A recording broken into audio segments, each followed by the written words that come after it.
દેશ અને ગુજરાતમાં સિઝનમાં સરેરાશ કરતાં વધુ વરસાદ થયો છે। દેશમાં સામાન્ય કરતાં 7% વધુ વરસાદ વરસ્યો। ગુજરાતમાં સરેરાશ કરતાં 35% વધુ વરસાદ વરસ્યો। રાજસ્થાનમાં સરેરાશ કરતાં 92% વધારે વરસાદ થયો છે। ત્યારે ભારતીય હવામાન વિભાગે આ આંકડા જાહેર કર્યા છે। આગામી 7 દિવસ વરસાદની આગાહી। 3 દિવસ થંડરસ્ટોર્મ એક્ટિવિટી રહેશે। મહીસાગર, પંચમહાલ, દાહોદ, છોટાઉદેપુર, નર્મદા, તાપી, ડાંગમાં ભારે વરસાદની શક્યતા। આગામી 4 દિવસ માછીમારો દરિયો ન ખેડવાની સૂચના। ડાંગના સાપુતારામાં આહલાદક વાતાવરણ સર્જાયું। ભારે પવનને કારણે ગિરિમથક સાપુતારામાં સર્પગંગા તળાવમાં બોટિંગ બંધ। શંકર ધોધ પાસે ખૂબ જ સુંદર દ્રશ્યો જોવા મળ્યા। વરસાદી માહોલ વચ્ચે વલસાડના વિલ્સન હિલનો અદ્ભુત નજારો। મોટી સંખ્યામાં પર્યટકોએ લીધી હિલની મુલાકાત। કપરાડા અને ધરમપુરના જંગલોમાં છવાઈ હરિયાળી। બનાસકાંઠા જિલ્લાના ડીસામાં પડેલા વરસાદથી સર્જાઈ તારાજી। ડીસા પંથકના અનેક ગામડાઓના ખેતરો બેટમાં ફેરવાયા। ખેતરમાં કમર સુધીના પાણી ભરાતા મગફળી સહિતનો ઉભો પાક પાણીમાં ગરકાવ।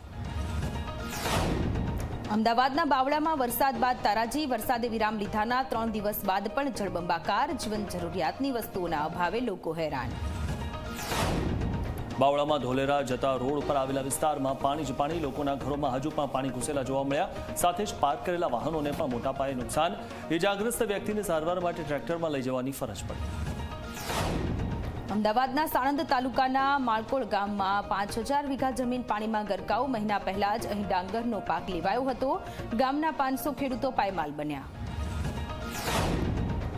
અમદાવાદમાં તૂટેલા રસ્તાથી જનતા પરેશાન। નરોડા બ્રિજનું કામ ચાલતું હોવાથી ડાયવર્ઝનવાળા રોડ પર મોટા ખાડા પડ્યા। તૂટેલા રોડ પર વાહનો ચલાવવા વાહન ચાલકો મજબૂર અને કમર તોડ ખાડાથી જનતા પરેશાન।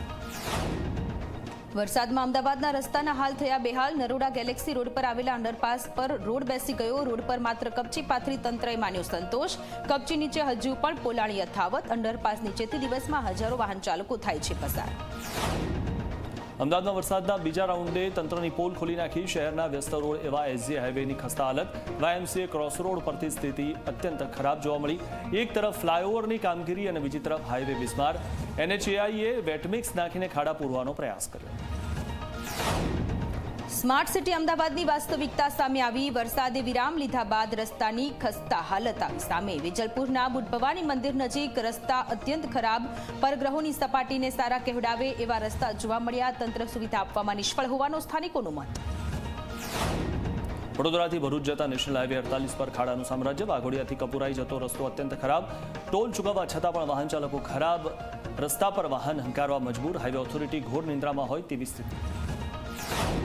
ઇન્દોર અમદાવાદ નેશનલ હાઈવેની સ્થિતિ ખરાબ। પીપલોદ બાયપાસ હાઈવે પર મસમોટા ખાડા પડ્યા। વાહન ચાલકોને પડી રહી છે ભારે પરેશાની। હાઈવે ઓથોરિટીએ રસ્તાનું નથી કરાવ્યું સમારકામ।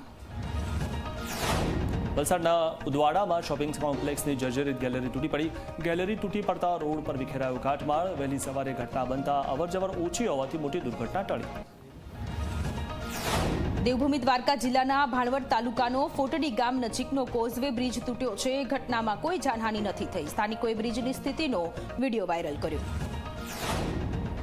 વલસાડના ધરમપુર તાલુકાના શિશુમાળ ગામ ખાતે મકાન ધરાશાયી। ઘરમાં સૂતેલા પરિવારનો થયો ચમત્કારિક બચાવ। ધર્મેશભાઈને પગમાં ઈજા પહોંચી મકાનના અંદર ઘરવખરીનો સામાન દટાયો। પરિવારે સરકાર પાસે કરી સહાયની માંગ। અરવલ્લીના ભિલોડા પંથકમાં વરસાદના કારણે ડાયવર્ઝન ધોવાયા। શામળાજી ભિલોડા ઈડર હાઈવે બંધ। શામળાજીથી ભિલોડા થઈને ઈડર જતા લોકો પણ મુશ્કેલીમાં। સ્ટેટ હાઈવે પર ગરનાળું બનતું હોવાથી ભારે હાલાકી। તાપીના ઉકાઈ ડેમની સપાટી 328 ફૂટ પર પહોંચી। ઉકાઈ ડેમનું રૂલ લેવલ છે 333 ફૂટ। ડેમની ભયજનક સપાટી 345 ફૂટ। ઉકાઈ ડેમમાં 40,137 ક્યુસેક પાણીની આવક। 800 ક્યુસેક પાણીની જ આવક। મહેસાણાના ધરોઈ ડેમની 83.89% પાણીનો જથ્થો। ધરોઈ ડેમની સપાટી 670.74 ફૂટ પર પહોંચી। ધરોઈ ડેમની કુલ સપાટી 622 ફૂટ। હાલ ડેમમાં 2292 ક્યુસેક પાણીની આવક। છોટાઉદેપુર જિલ્લાની સુક્તા નદીમાં ઘોડાપૂર આવ્યું। ભોરદલી ગામ પાસેની પસાર થતા સુક્તા નદીમાં ઘોડાપૂર આવ્યા અને સતત પડી રહેલા વરસાદથી નદીમાં આવ્યા નવા નીર। સુક્તા નદી બે કાંઠે।